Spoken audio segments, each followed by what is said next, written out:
One of the services we offer at Dallas Family Medicine is bone density evaluation. We use something called a DEXA, which is a way to look at the bone density in the spine as well as the hip.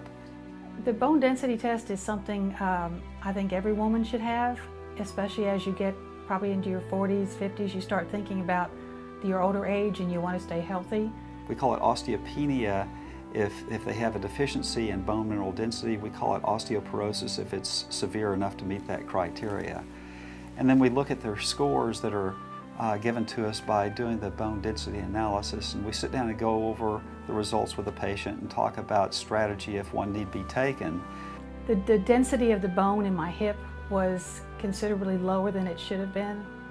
So the more I had the test done, the density is improved on my hip to where I feel like I've at least improved my chances of having a healthier bone structure the older I get. The bone mineral density data is compared to other people of same sex and age, so that the patient can see how their bone density relates to where they would have been at 20 years old had they been of average bone density at that age. You lay there, it's a machine that just scans up and down over your body. They monitor it over on a computer, and it's a pretty amazing, easy test to take to prevent any issues you may have in the future. Bone mineral density diminishes with age. It's a natural part of the aging process.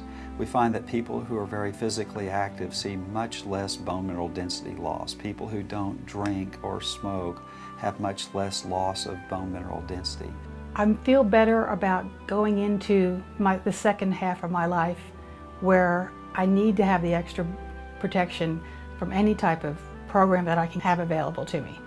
I would recommend Dr. Worrell to anyone. I've been going to him for 29 years and I do think he's very proactive. If it's not right for you, then it's not something that you are forced to do.